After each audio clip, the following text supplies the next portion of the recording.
I didn't working know. with me? Yeah, and she was as hot as she was, come on, let's go. 14. 14, she was even hotter.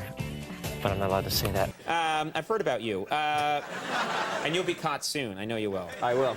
The once popular sitcom star was sentenced to 15 years to life for both convictions to be served consecutively, which equates to 30 years to life in prison.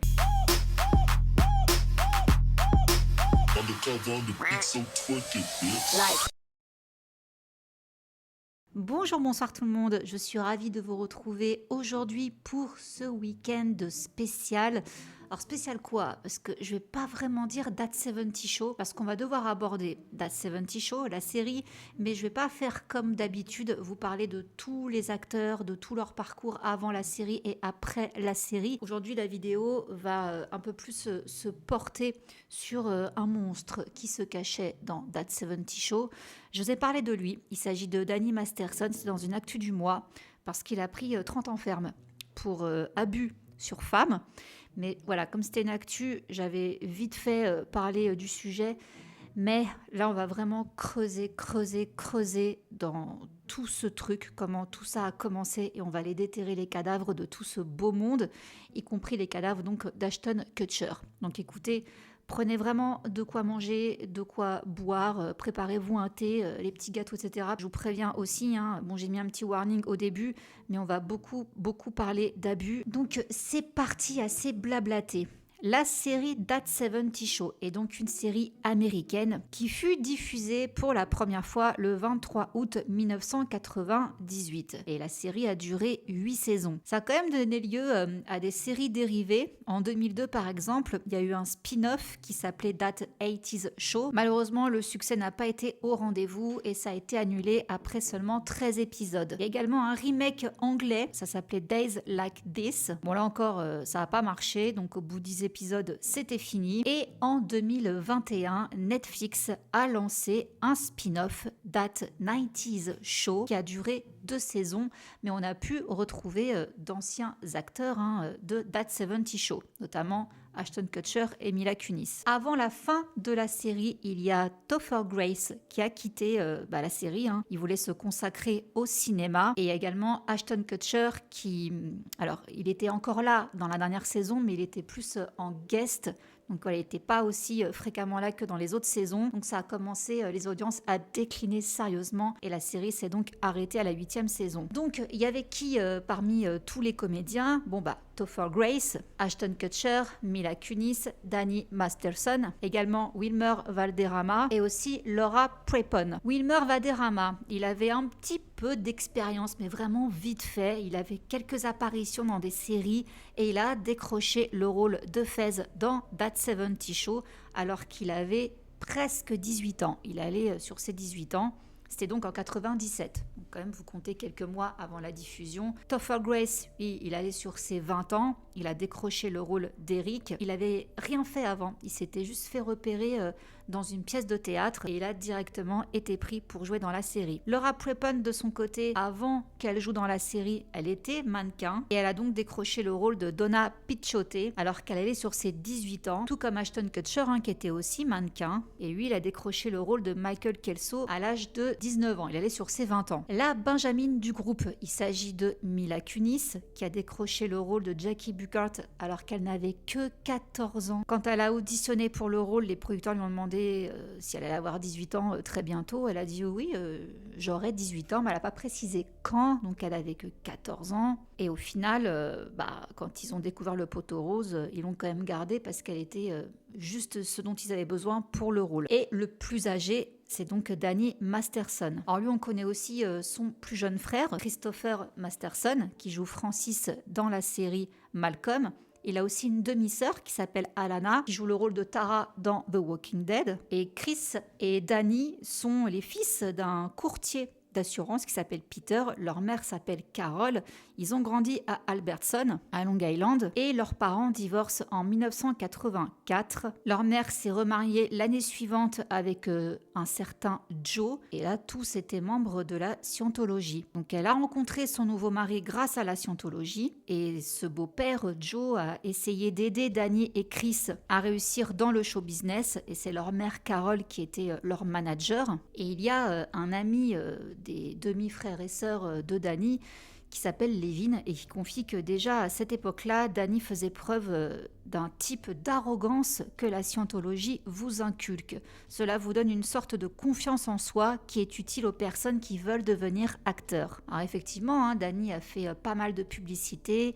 Il a apparu dans plusieurs séries telles que Roseanne, La vie à 5. On a pu également le voir au cinéma dans Volte-Face, aux côtés d'une autre figure de la scientologie, John Travolta. Et il a fini par décrocher le rôle de Steven Hyde dans That 70 Show alors qu'il avait 22 ans. Donc tout de suite, ça l'a propulsé. Et voici ce que le beau-père raconte. Une fois que les garçons ont obtenu leur grand rôle, donc Danny dans That 70 Show et Chris dans Malcolm, nous étions considérés comme une famille de célébrités. Cela a résonné pour nous tous. Nous étions tous les bienvenus au Celebrity Center. Donc c'est un centre dirigé par la scientologie. Du coup, les autres enfants qu'elle a eus avec Joe, donc Jordan et Alana, ils ont décidé d'adopter le nom de Masterson parce qu'ils voulaient aussi devenir comédiens et ils se sont dit qu'en ayant le même nom que leur demi-frère, ça les aiderait. Et toujours cet ami d'enfance, Levin, poursuit en disant que Danny était arrogant, même si Carol, leur mère, une scientologue de haut niveau et réputée, dirigeait la famille d'une main de fer, les enfants faisaient toujours ce qu'ils voulaient et le gardaient sous leur chapeau. Il y a une autre source familiale qui a déclaré « Je pense que l'environnement hollywoodien a changé Danny. Beaucoup de liberté et de fête. La scientologie traite malheureusement différemment ses célébrités et ses gros donateurs. Ils laisseront diverses célébrités s'en tirer et fermer les yeux. Très important pour la suite de toute cette histoire. Donc tout de suite, dans la série, Danny s'est un peu imposé comme le grand frère, le leader. Du coup, ils sont tous devenus très vite amis avec Danny. Tous excepté Topher Grace. Et ça, c'est pas un secret, Topher ne traînait pas avec eux. Il n'était pas proche des garçons. Le seul avec qui il a fini par s'entendre bien, on va dire, avec le temps, c'est Wilmer Valderrama. Tout simplement parce qu'au début, Wilmer le voyait comme un espèce de gringalet, une espèce de tête d'ampoule, quoi, on va dire ça comme ça. C'était pas très flatteur les termes qu'il emploie. Mais il a fini par le respecter au fil des années, en voyant que c'était un très bon acteur. Donc voilà, c'est le seul avec qui il a à peu près accroché. Mais sinon voilà, dans la série, il ne traînait pas avec eux, il venait juste travailler, donner ses répliques et repartait chez lui tout de suite après. Donc il était décrit par ses costards et par également des gens de la production comme un snob. Certains pensaient même qu'il se sentait trop bien pour Danny et ses collègues. Même certaines langues disent que quand il est parti de la série, il a même pas dit au revoir. Topher était concentré sur le travail et n'avait pas le temps de s'amuser et de jouer avec ses camarades. Chrissy Bixler. Alors Chrissy Bixler, c'est l'ancienne petite amie de Danny. Elle aura un rôle très important dans cette vidéo, mais elle sortait avec Danny à l'époque où il jouait dans That 70 Show. Eh bien, celle-ci déclare que Danny détestait Topher et il l'avait même bully sur le plateau et que Topher pour autant était le seul gars sur That 70 Show avec une intégrité et une boussole morale. Wilmer de son côté, il dit que That 70 Show était comme une grande famille lorsque les caméras ne tournaient pas.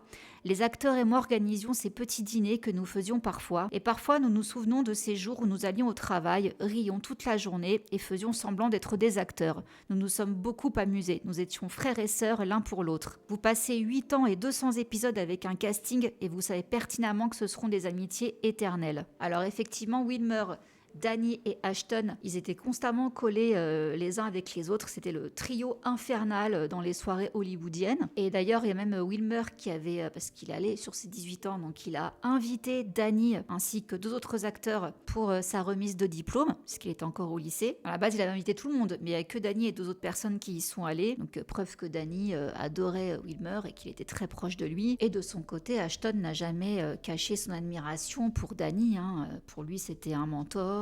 C'était un grand frère. Et d'ailleurs, Danny avait même apparemment, d'après ce qu'on dit, mis en garde tous les jeunes du casting contre la rareté de leur nouveau succès, les exhortant à ne pas le gaspiller par des addictions imprudentes, donc ne pas consommer de substances.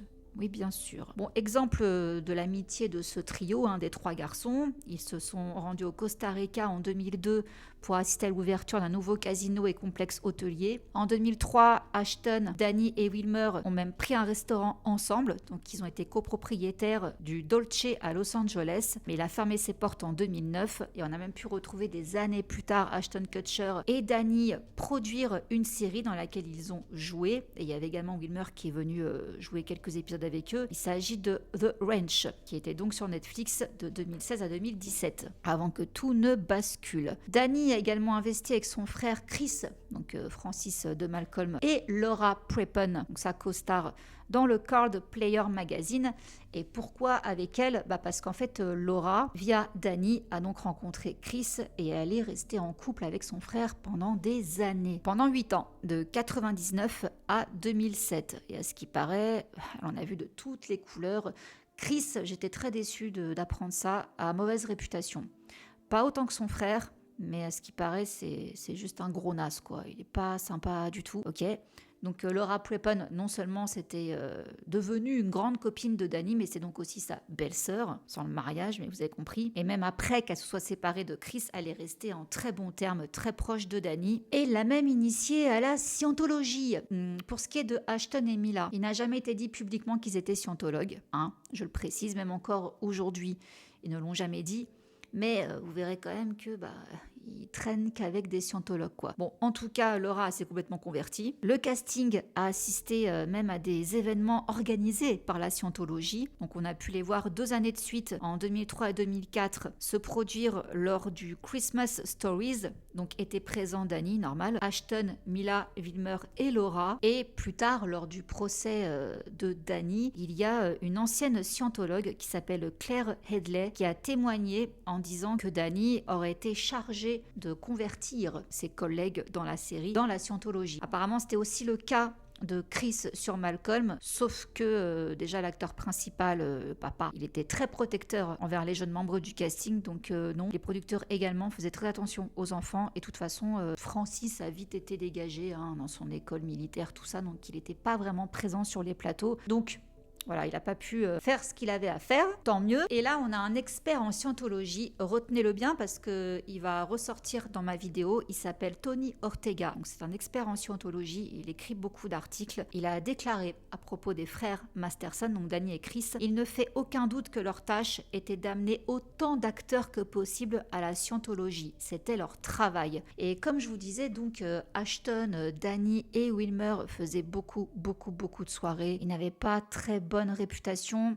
Ça faisait pas les titres des journaux à l'époque, mais on va dire que dans le milieu, dans le petit cercle des nouvelles célébrités hollywoodiennes, ils n'avaient pas bonne réputation en fait. Donc voilà, c'était pas des gars très fréquentables, surtout Danny. Les filles étaient prévenues de ne jamais se retrouver seules avec lui. Il avait la réputation d'être quelqu'un de dangereux et de violent, ça promettait. Et il y a justement un ancien ami de Danny qui a un jour confié: je voyais Danny et d'autres scientologues célèbres se comporter à des soirées qui causaient généralement des ennuis à un scientologue, comme fumer, prendre des substances. J'ai traîné avec lui de 97 à 2006. Je jouais au softball tous les samedis. Il était partout.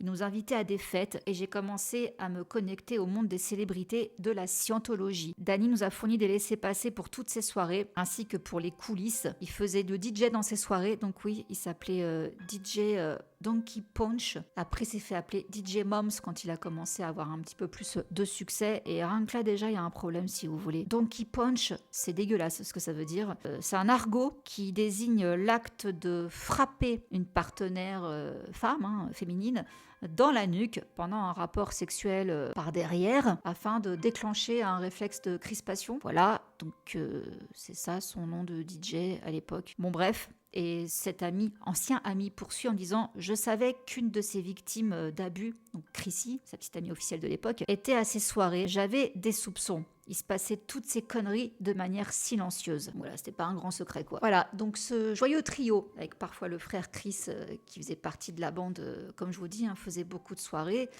Et donc on peut se demander, mais alors quand on sait que Danny a fini derrière les barreaux pour des histoires d'abus, tout ça, est-ce qu'on peut se dire que, dis-moi avec qui tu traînes, je te dirai qui tu es? Un peu quand même, parce que quand on regarde le CV de Wilmer Valderrama, moi perso j'ai envie de gerber. Par exemple, en février 2000, il a été en couple avec Mandy Moore, elle n'avait que 15 ans, lui il en avait 20, vous voyez déjà le problème, et se sont séparés en 2002. Mandy Moore avait révélé que Wilmer avait été son premier vrai petit petit copain, mais il a sorti un truc immonde à l'émission Howard Stern. Donc il a dit qu'il s'était rencontré une première fois lors d'une séance photo, et après voilà, la romance a pris naissance, et Wilmer a carrément balancé qu'il avait pris la virginité de Mandy. Alors il dit, le sexe avec Mandy était bon, mais ce n'était pas comme une tarte aux pommes chaude. Alors, je ne sais pas s'il fait référence à American Pie, mais merci. Alors comme Mandy, elle a entendu ça, vous pensez bien qu'elle était hyper contente, et en plus elle a dit que c'était pas vrai, c'était pas son premier. Et voici ce qu'elle a déclaré: c'est un très bon ami, et c'est pourquoi j'ai été si choquée, parce que non seulement c'était un mensonge, mais c'était tellement différent de lui, c'est tellement inhabituel. Même le père de Mandy était écœuré quand il a entendu ça, parce qu'il a dit ouais, j'aimais bien ce garçon, mais là voilà quoi. Ensuite, il est sorti avec Lindsay Lohan, c'était en mai 2004. Elle avait 17 ans, lui 24. Mais genre, ils ont attendu qu'elle ait 18 ans pour sortir ensemble. Non, elle avait 17 ans, ils étaient déjà ensemble. Bon, ça n'a pas duré très longtemps, ça a duré environ 6 mois. D'ailleurs, Lindsay a fait partie de That's 70 Show, mais elle n'est pas restée très longtemps parce qu'elle a été hospitalisée pour épuisement. Et pareil, toujours chez Howard Stern, Wilmer, il a encore bien parlé. Il a dit que Lindsay Lohan n'avait pas d'implant, mais qu'elle était fan de l'épilation à la cire. Pourquoi qu'est-ce qu'on s'en fout en fait de ça? Non, faut qu'il parle du corps d'une fille avec qui il est sorti. Bon, d'accord. Alors, le pompon, déjà Mandy Moore, Lindsay pareil, mais alors en 2010, il sort avec Demi Lovato. Elle a même pas 17 ans, il en a 29. Soi-disant également, ils auraient attendu qu'elle ait 18 ans pour se mettre en couple. Genre, avant ça, il n'était pas du tout attiré par elle, parce que par contre, Demi, oui, dès qu'elle l'a vu, elle est direct tombée amoureuse de lui. Elle s'est dit, oh mon Dieu, il est tellement attirant, et lui, il lui a répondu, mais t'as même pas 18 ans, éloigne-toi de moi. Donc, ils sont restés bons amis, et comme par magie, quand elle a eu 18 ans, il s'est dit, finalement, on devrait être ensemble. Mon Dieu. Bon, ils ont fini par se séparer en 2016, et c'est quand Demi a eu elle-même 29 ans qu'elle s'est rendue compte qu'en fait, c'était complètement cringe de sortir avec un gamin de 17 ans. Donc quand on écoute son single 29, là on a compris qu'elle parlait carrément de Wilmer, même si elle mentionne pas son nom. Voilà, je vous invite à voir la traduction de ses paroles. Alors déjà, non seulement on voit que jusqu'à l'aube de la trentaine, le gars sortait toujours avec des gamines pas du tout majeures, mais en plus c'est marrant de voir que c'est à peu près le même profil qui revient, à savoir des jeunes filles qui sont dans des situations de vulnérabilité. Bon, déjà vulnérables parce que jeunes. Mais Lindsay Lohan, donc elle est partie se faire hospitaliser parce qu'elle en pouvait plus. C'était à l'époque où elle partait complètement en cacahuète, donc ça n'allait pas. Demi Lovato, c'était pas mieux, même s'ils sont restés quand même 6 ans ensemble. On voit que la fille avait déjà un trauma depuis longtemps. De toute façon, je vous ai fait des vidéos sur Lindsay Lohan, Demi Lovato, et même sur Mandy Moore, là, il n'y a pas très longtemps. Je vous invite à la regarder, vous verrez dans quel contexte psychologique elles sont sorties avec ce bonhomme. Voilà, déjà, un adulte, on sait qu'il a une emprise sur une fille beaucoup plus jeune, surtout quand elle n'est pas majeure, mais en plus, des jeunes filles qui sont pas bien dans leur tête. Donc, des proies très faciles pour des prédateurs, quoi. Il avait aussi eu un truc avec Ashley Simpson, Rihanna, enfin bref, pas mal. Moi, lui, c'est le gros red flag, quoi. Donc, ce gars-là, non, on n'en veut pas. Et Ashton, c'est pareil, on peut en parler aussi. Alors, on en parlera beaucoup plus demain, mais déjà un petit échantillon. Oui, maintenant, il est marié avec Mila Kunis, mais il y a quand même des trucs qui étaient assez bizarres sur le tournage. Encore une fois, on parle d'une fille qui a 14 ans. J'arrive pas à croire qu'il ait gardé en sachant qu'elle devait sortir avec des mecs dans la série. Enfin bref, passons, c'était pas la même époque. Ok, mais 14 ans quand même, enfin, moi ça me choque. Et il n'y avait pas de problème pour la considérer comme une fille de leur âge, quoi. Donc, et vas-y que je joue à Dada sur mon bidet avec Mila, et vas-y que je dis qu'elle est sexy, hot, machin, alors qu'elle a 16 ans. Je parle bien d'Ashton Kutcher, de ses remarques à lui, là. Pareil, Danny, qui l'a trouvé même encore plus sexy à 14 ans qu'à 16 ans. Yeah, but you look really hot in it. Well, thanks, Danny. Yeah. I don't feel very hot in it, I have to say. Like, the waistband, I don't know if you could see this, is literally up to my, 1/3 rib. And, I didn't working know. with me. Yeah, and she was as hot as she was, come on, this one. 14. 14, she was even hotter. But I'm not allowed to say that. Enfin voilà, il y a un problème. Donc là, on en arrive justement au cas d'Annie Masterson. On est en 2017. Oui, on fait un gros bond dans le temps parce que toutes ces années-là, on n'a rien entendu, on n'a rien vu, il n'y a rien qui s'est passé, rien du tout. Mais le 3 mars 2017, la police de Los Angeles mène une enquête sur 3 plaintes pour agression intime visant donc Danny Masterson. Le premier qui en a parlé, c'était encore ce fameux spécialiste en scientologie, Tony Ortega. Je vous invite à jeter un coup d'œil sur son blog qui s'appelle The Underground Bunker, vous en verrez des bonnes. Donc ces 3 plaintes concernent 3 jeunes femmes pour des faits qui se seraient déroulés au début des années 2000, donc au moment où en fait il a vraiment percé avec That 70 Show. Donc selon des documents officiels, les 3 femmes étaient également scientologues à l'époque, elles ne le sont plus, vous verrez pourquoi, et elles affirment même que la scientologie, donc l'église, ça me fait mal de dire l'église, moi j'ai envie de dire la secte, on va dire l'église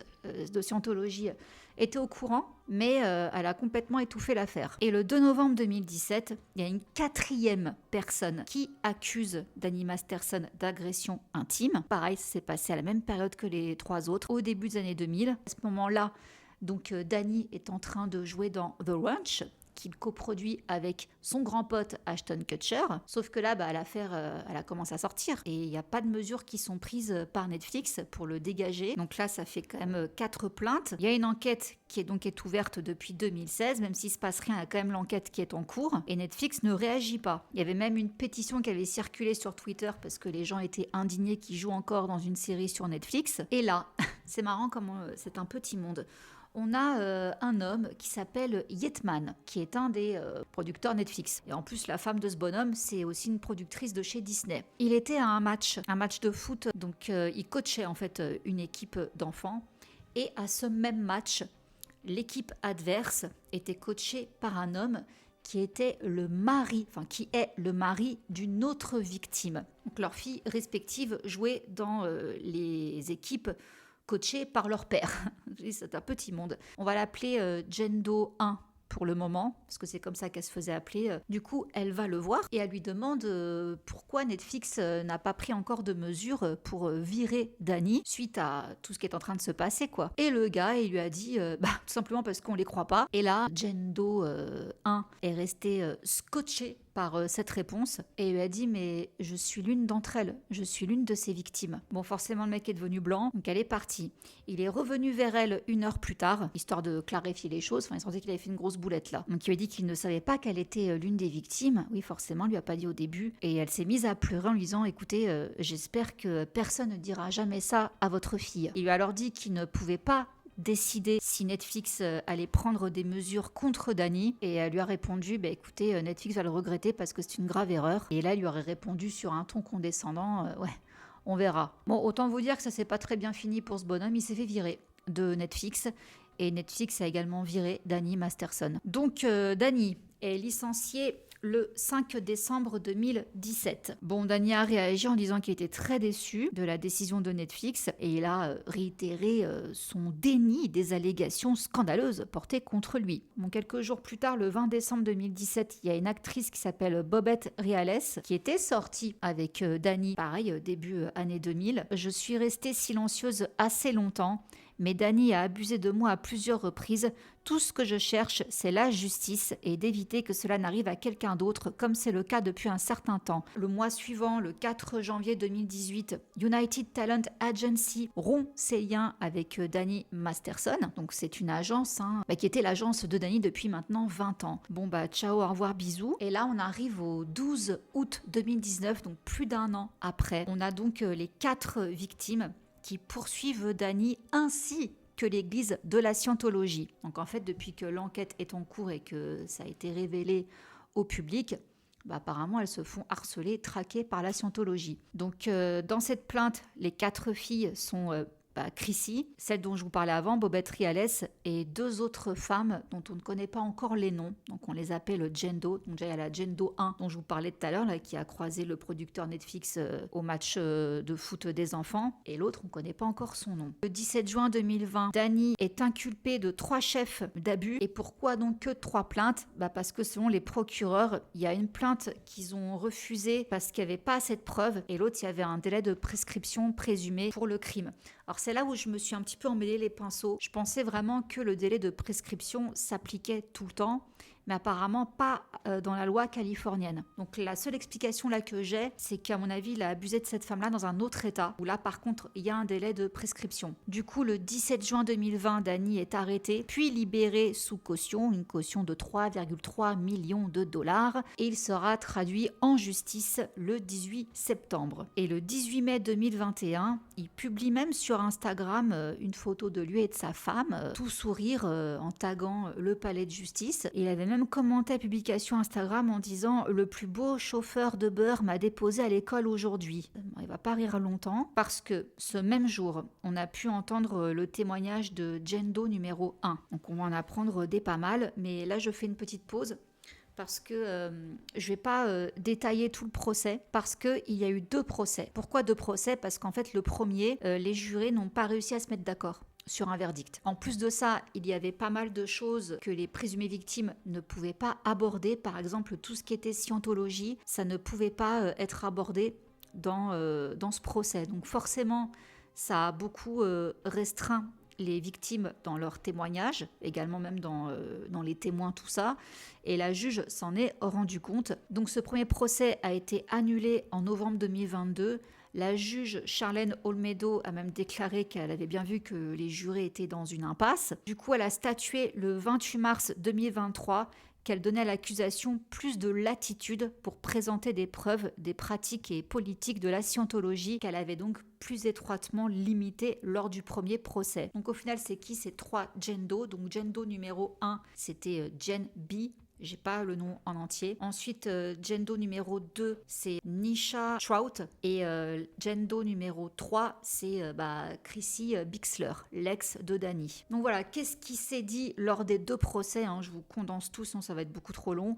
Alors donc cette fameuse Jane B. Alors elle, il y en a eu 2 incidents avec Danny. Un premier en septembre 2002, un autre en avril 2003. Alors elle avait 28 ans lorsque le premier incident s'est produit. Donc elle raconte que lors du premier incident en septembre 2002, elle devait passer la nuit chez un ami. Sauf que quand elle y a été, elle s'est disputée avec cet ami. Danny était là et du coup ils ont commencé à boire des verres ensemble. Il lui a fait boire de la vodka avec du jus de pamplemousse. Et elle a commencé au bout de 2 verres à se sentir assez ivre. Du coup, Danny lui a proposé de dormir chez lui. Donc il l'a ramené chez lui. Elle devait dormir dans la chambre d'amis. Mais là, il l'aurait tirée dans les escaliers jusqu'à la chambre principale. Au début, elle rigolait parce qu'elle était torchée. Mais elle a commencé à voir un peu le décor tourner, quoi, à voir un petit peu tout flou. Et ils ont eu des rapports ensemble. Alors, je vais essayer de pas être trop graphique, mais je dois quand même un petit peu l'être pour que vous vous rendiez compte de la gravité de la situation. Apparemment, on comprend qu'elle était à peu près consentante jusqu'à ce qu'il la retourne et qu'il fasse son affaire sur elle par derrière. Vous voyez ? Donc là, elle a tenté de riposter, elle a essayé de se défendre, sauf qu'elle s'est fait mal au dos. Il était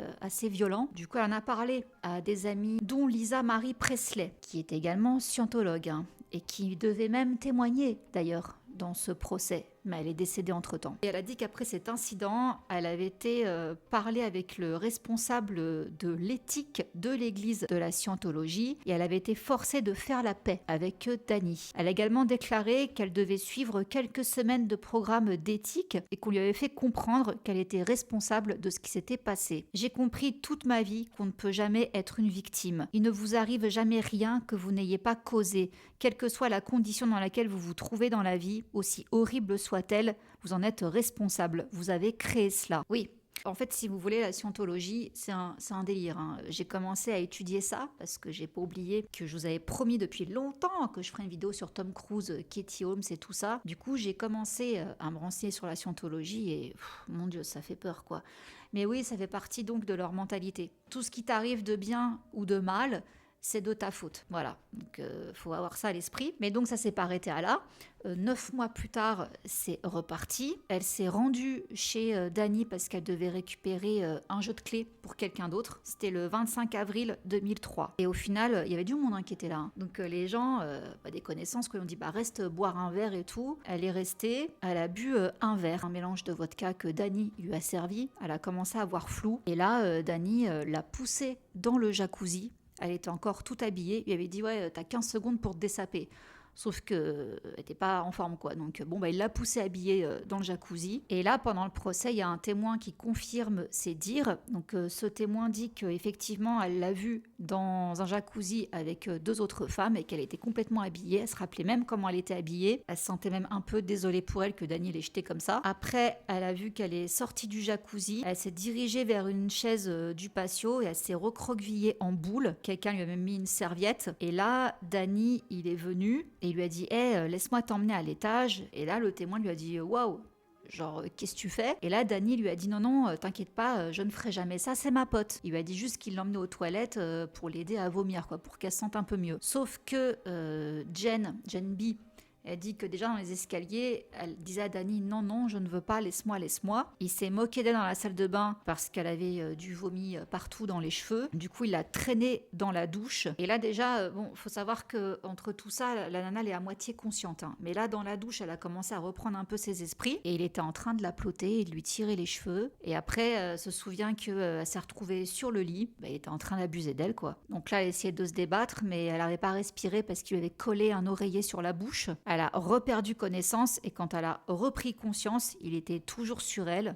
Elle avait plus l'oreiller. Donc là, c'est un peu flou parce que à un moment donné, elle se rappelle qu'elle lui a tiré les cheveux. Et là, il a pris une arme dans la table de nuit et l'a menacée avec en disant ferme ta bouche, quoi. Mais elle a vu son visage. Elle dit il avait l'air tellement en colère. Je n'avais jamais vu ça. J'ai cru qu'il allait me tuer. Et le témoin d'avant, donc qui avait vu la scène de la piscine et que Danny était venu la chercher, tout ça, elle dit qu'elle a ensuite vu Jen descendre les escaliers. Elle avait l'air terrifiée et elle lui a dit mon Dieu, Danny vient d'abuser de moi. Elle paniquait et elle pleurait. Et le témoin poursuit. Tout le monde à la fête était scientologue. Et après qu'elle soit sortie de la chambre de Danny, ils ont immédiatement commencé à essayer de créer l'impression que rien de fou ne s'était produit. Elle était dans la cuisine en train de paniquer, j'étais vraiment inquiète, mais les gens disaient non, Danny n'a rien fait, elle va bien, elle a juste trop bu. Ils ont essayé de la calmer et de la reconduire à l'étage. Elle ne voulait pas, mais quelqu'un l'a convaincue de monter dans la chambre de Danny. Et là, quelqu'un d'autre lui a dit c'est bon, t'inquiète pas, elle va rester dormir ici, ça va aller. Et ce témoin a dit je suis partie. Donc elle en a également parlé au responsable de l'éthique, qui lui a dit sans équivoque que Jen avait trop bu et que Danny n'avait rien fait de mal. Et elle s'est dit ok, mais il lui arrive quoi en fait à Danny, quoi. Et du coup Jen B, elle déclare qu'elle avait d'abord hésité à déposer une plainte à la police en raison des liens de Danny avec l'église de la Scientologie, et puis surtout parce qu'il lui avait dit de ne pas faire ça. Ma vie serait finie, a-t-elle déclaré. Mes parents devraient se déconnecter de moi. J'ai une fille qui va à l'école. Je ne pourrais pas travailler avec mes parents. Je ne saurais pas où aller. Elle a même adressé une lettre au chef de la justice de Scientologie, Mike Ellis. Elle lui a raconté comment Danny avait abusé d'elle et qu'elle prévoyait de signaler l'incident à la police. Et il ne lui a pas donné la permission d'aller aux forces de l'ordre. Oui, ce qui se passe dans la Scientologie reste dans la Scientologie. Les crimes qui peuvent s'y passer, ils règlent ça en interne en fait. Ils ne peuvent pas, les victimes ne peuvent pas aller porter plainte au monde réel. Si jamais elles font ça, elles sont excommuniées en fait de la secte. Et si elles ont de la famille qui font partie de la secte, enfin de l'église, de la Scientologie, eh bien tout contact, tout lien doit être rompu. Donc tu es complètement ostracisé de tout. Tu perds tout, quoi. Donc c'est pour ça que beaucoup se taisent. C'est très compliqué, mais il faut bien prendre ça en compte pour comprendre toute la complexité de cette affaire. Du coup, Jen B, elle a dû, suite à tout ça, faire encore plus de sessions au Hollywood Celebrity Center, donc plus d'audits. Et tout ça, ça coûte cher. Donc en fait, tout ça, les audits, c'est des interrogatoires en fait. Voilà, c'est comme ça que fonctionne la Scientologie. Tu es avec quelqu'un dans une pièce et tu parles. Enfin, plutôt, ils te font parler pendant des heures. Ils enregistrent tout. D'ailleurs, comme ça qu'ils ont tout sur tout le monde. En fait, tous tes pires secrets, ils te les font cracher. Ils enregistrent tout. Et si un jour, ils ont de quoi te faire chanter derrière, quoi. Donc ça aussi, il faut le savoir. Mais en plus, c'est payant. Ils te font payer ça. Donc elle a dû payer $15,000 pour une thérapie et des interrogatoires sur ses vies antérieures, oui, parce qu'ils croient à la réincarnation, aux aliens, etc., afin de la convaincre qu'elle avait fait tellement de choses terribles, il y a des siècles, que c'est pour ça qu'elle était victime dans cette vie. Bon, Danny de son côté, il a quand même également été interrogé au Celebrity Center, et Jen B faisait très attention de ne pas le croiser, mais un jour, alors qu'elle traversait le parking, elle a aperçu qui? Laura Prepon, oui, la co-star de Danny dans That 70 Show et petite amie de son frère Chris. Elle était dans sa BMW noire, donc Laura est venue vers elle. Elle lui a dit pourquoi t'es au Celebrity Center, pourquoi tu traînes pas avec les autres. Et là, Jen B savait exactement pourquoi elle lui demandait tout ça. Du coup, elle a agi comme si de rien n'était. Laura lui a même demandé si elle était en colère contre Danny. Et elle a dit non. Et pourquoi elle a agi comme ça? Parce qu'en fait, si elle avait dit oui, qu'elle était en colère contre Danny ou quoi, Laura aurait rédigé un rapport. Un rapport qui aurait donc engendré une ordonnance de déclaration à son encontre et possiblement donc une excommunication qu'à être déconnectée de sa famille. Elle n'a même pas le droit de lui répondre méchamment, hein, parce que là il est écrit qu'il n'est pas rare qu'un scientologue soit sanctionné pour avoir été impoli ou antisocial. Rendez-vous compte quand même que là on est dans un milieu où en fait tout le monde flique tout le monde. Donc oui, elle a très bien compris que quand Laura est venue vers elle, lui demander qu'est-ce que tu fais là, tout ça, c'est pas le genre de questions qu'elle lui posait habituellement. Elle se connaissait vite fait, quoi, mais voilà. Donc, c'est que vraiment, elle cherchait peut-être à lui soutirer des infos pour voir où elle en était vis-à-vis de Danny. Et peut-être même savoir si elle comptait porter plainte dans la vie normale, on va dire, contre Danny. C'est d'un vicieux, enfin, ce truc-là d'écrire des rapports de conduite ou de balancer quoi carrément sur les autres, ça, je me suis dit, ah ouais, c'est vraiment une secte. Alors ça, par contre, cette entrevue-là, c'était pas au procès, hein, mais moi, je vous le dis parce que je l'ai trouvée ailleurs.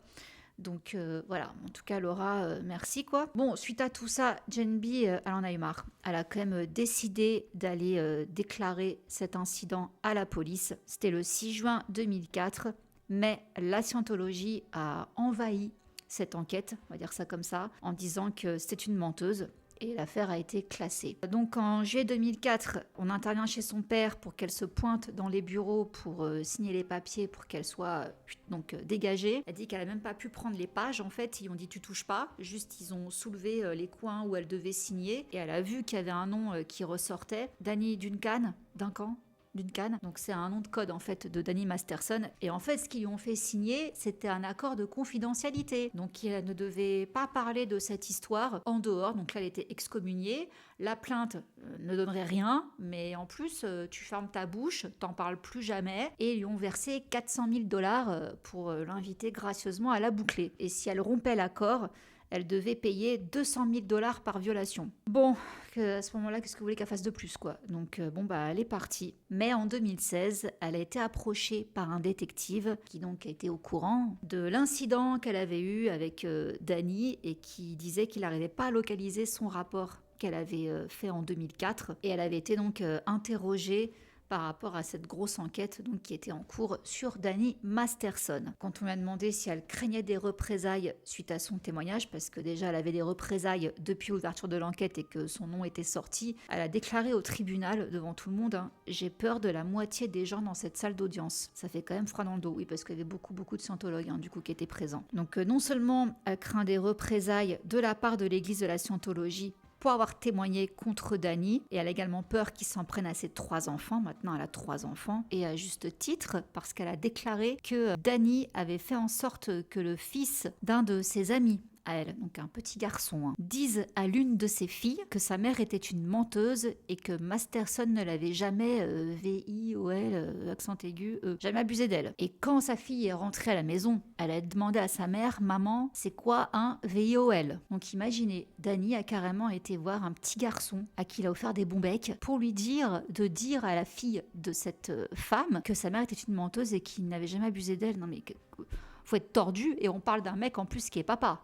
Parce qu'au moment du procès, Danny, il est marié, il a une fille qui a à peu près 9 ans. Bref. Ensuite, on passe au témoignage de Jane Doe 3, donc qui est en fait Chrissy Bixler. Donc elle était mannequin et elle était sa petite amie pendant environ 6 ans. Et elle dit qu'il a abusé d'elle de manière agressive à plusieurs reprises. Une fois, il a mis des substances, quoi. Et il a abusé d'elle 5 ans après le début de leur relation. Donc ça a commencé en novembre 2001. Déjà, elle raconte qu'elle a intégré la Scientologie sous l'insistance de Danny. Et à ce moment-là, il l'a déconnectée de sa famille parce qu'elle n'était pas scientologue, sa famille non plus. Mais du coup, Danny a fait en sorte qu'elle rompe tout lien avec sa famille, ses amis, qui étaient considérés comme des personnes suppressives aux yeux de la Scientologie. Et elle dit qu'à plusieurs reprises, elle s'est réveillée dans son lit et Danny était en train de faire sa petite affaire sur elle, quoi. Et elle raconte un cas précis qui s'est passé en décembre 2003. Elle s'est réveillée avec des douleurs et des saignements à l'arrière.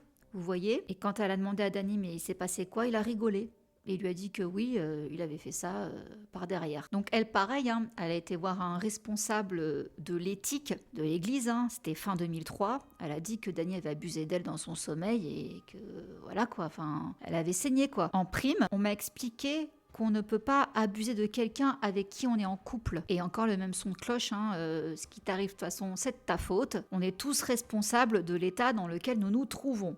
La même musique à chaque fois. Et elle, pour le coup, à la différence de Jen B, elle n'a pas été portée plainte à la police. Il y a détail encore d'autres agressions, hein, et elle disait qu'il y avait une règle. Elle savait que ça le mettrait en rogne, mais elle l'a fait quand même parce qu'elle n'en pouvait plus. Elle lui a tiré les cheveux et apparemment monsieur ne supportait pas qu'on touche à ses cheveux et le visage, mais elle l'a fait. Elle a tiré très fort, du coup lui a mis un coup de poing au visage. Et au-delà de ça, la première fois qu'elle a parlé de cet incident, c'était à son mari. Parce qu'après, donc, elle s'est mariée, c'était en 2011, et elle avait contacté une ligne d'assistance téléphonique pour ces agressions-là, ainsi que la police d'Austin en 2016. Et elle dit que quand elle en a parlé donc en 2016 à la police, bah là, elle s'est fait harceler par l'église de la Scientologie. Du coup, elle a porté plainte contre les deux, contre Danny et contre l'église de la Scientologie. Donc elle dit qu'elle a été traquée par des membres de l'église ainsi que filmée. Un agent de la Scientologie m'a craché dessus alors que je l'ai surpris en train d'essayer de pirater mon téléphone. Il y a eu des menaces de fuite de photos nues de moi quand j'étais mineure. Et elle dit que même ses chiens ont été empoisonnés à 2 reprises. Donc ça aussi, c'est apparemment des techniques qu'ils utilisent, hein. Ils tuent les animaux de compagnie pour t'intimider, pour que tu la boucles. Ensuite, il y a eu le témoignage de Jane Doe 2, donc qui est en fait Nisha Trout. Donc elle, c'est une actrice, on a pu la voir dans All Grow Up. Alors c'est très similaire, son histoire, à celle de Jen B, donc la première qui a témoigné. Elle dit qu'elle était chez des amis et que là, Danny a commencé à lui envoyer des textos. Il était assez agressif par message. Il voulait qu'elle vienne chez lui. Elle dit, je ne comprenais pas pourquoi il commandait comme ça. Je pensais qu'il me parlait peut-être un petit peu de manière genre bossy, comme une sorte de flirt. Donc elle a accepté de venir chez lui et éventuellement de prendre un verre de vin. Mais par contre, elle voulait mettre des limites, quoi. C'est genre, ok, je bois un verre et tout, mais il se passera rien, quoi. Donc il lui a donné un verre de vin. Ensuite, il l'a emmené dans le jardin. Il lui a dit de se déshabiller et d'aller dans le jacuzzi. Elle a dit, enlève tes vêtements, si tu ne le fais pas, je le ferai. Enlève-les tout de suite. Donc elle dit qu'elle l'a écouté parce qu'elle ne voulait pas qu'il y ait de violence et elle voulait pas que les choses dégénèrent. Sauf que ça a commencé à devenir flou. Encore une fois, hein, donc je vous laisse imaginer ce qu'il foutait dans le verre de ses filles. Donc elle a commencé à se sentir mal, elle est finalement allée dans le jacuzzi, puis il l'a emmenée à l'étage et il l'a emmenée dans la salle de bain pour qu'elle prenne une douche. Il a abusé d'elle dans la douche. Ensuite il l'a emmenée dans la chambre, elle ne voulait pas. Il l'a retournée sur le ventre, il a commencé à abuser d'elle par derrière, toujours le même schéma. Elle a commencé à vomir sur le lit et elle dit qu'elle s'est sentie comme une poupée de chiffon tellement qu'elle n'arrivait plus à bouger et qu'il était violent. Et elle dit qu'après elle avait tellement peur du statut de Danny au sein de l'église qu'elle a essayé de se dire qu'en fait ce qui s'est passé c'était pas grave. Elle voulait pas considérer ce qui s'était passé comme un abus. Du coup elle l'a même appelé une semaine plus tard pour lui demander pourquoi il ne l'avait pas rappelé, parce qu'elle l'aimait bien et qu'elle pensait qu'il l'aimait bien aussi, et lui a dit qu'il était occupé et n'ont échangé que quelques fois par la suite. C'est dingue quand même, la pauvre quoi. Elle a carrément été dans le déni quoi. Il était comme un prédateur. Et en tant que femme adulte, vous avez tout le temps de voir ces distinctions entre quelqu'un ayant une affinité pour vous et quelqu'un qui vous cible comme un morceau de viande. Voici ce qu'elle a déclaré. Bon, suite à tout ça, le 31 mai 2023, Danny est reconnu coupable de 2 chefs d'abus. C'est le cas de Chrissy Bixler, donc son ex, qui n'a pas été assez convaincant aux yeux du jury en tout cas. Donc il a pris 15 ans pour chaque femme, parce qu'il avait été demandé qu'il fasse les 15 et 15 ans en même temps, sauf que du coup ça faisait que 15 ans. Non, il a été décidé qu'il ferait 15 ans, plus 15 ans, donc 30 ans. Donc il a été menotté et direct envoyé en prison. Sa femme, Bijou Phillips, elle a demandé le divorce 2 semaines après. Pourtant, elle l'avait soutenu, hein, jusqu'au bout, elle était là. Bon, voilà, poudre d'escampette. 2 semaines après sa condamnation, elle a demandé le divorce. Ils s'étaient mariés en 2011 et ils ont donc une fille qui a maintenant 10 ans. Donc, il a été détenu dans la prison du comté de Los Angeles au cours des mois qui ont suivi, le temps de tenir des audiences post-sententielles et de régler certaines histoires, notamment la remise de toutes les armes que possédait Danny. Ils en ont retrouvé certaines, mais pas toutes. Et donc, il sera éligible à la libération conditionnelle en 2042. Et il a une date provisoire de consultation avec la commission des libérations conditionnelles prévue pour mai 2038. Et là, le lendemain de sa condamnation, le 8 septembre, il y a encore Ortega, qui rend publique la liste des personnalités qui ont envoyé des lettres de soutien adressées au juge pour Danny Masterson. Alors ça a très vite été relayé par Variety. Il y avait plus de 50 personnes qui ont écrit au juge afin de lui demander que sa sentence soit clémente. Donc parmi ces célébrités, parce qu'il y avait du beau monde, on a Deborah Jo Rupp qui jouait Kitty dans That 70 Show, ainsi que Kurtwood Smith qui jouait Red. On a aussi sa famille, tous ses demi-frères et sœurs, etc. On a également Billy Baldwin, Giovanni Ribisi. Je savais pas qu'il était scientologue, lui, ça me déçoit. Bon, il y avait aussi à ce moment-là sa femme Bijou, et ce qu'on a surtout retenu, Ashton Kutcher et Mila Kunis. Alors Ashton décrit carrément Danny comme un modèle, et dans la lettre de Mila, elle le qualifie de figure exceptionnelle de frère aîné, et vous pensez bien que quand ces lettres ont été rendues publiques, ça a déchaîné la colère des internautes, à tel point que Ashton Kutcher et Mila Kunis ont dû présenter des excuses dans une vidéo partagée sur Instagram le 10 septembre. Ils disent il y a quelques mois, la famille de Danny nous a contactés et nous a demandé d'écrire des lettres représentant la personne que nous connaissons depuis 25 ans afin que le juge puisse en tenir pleinement compte pour déterminer la peine. Oui, donc pour eux, Danny, c'était un type génial.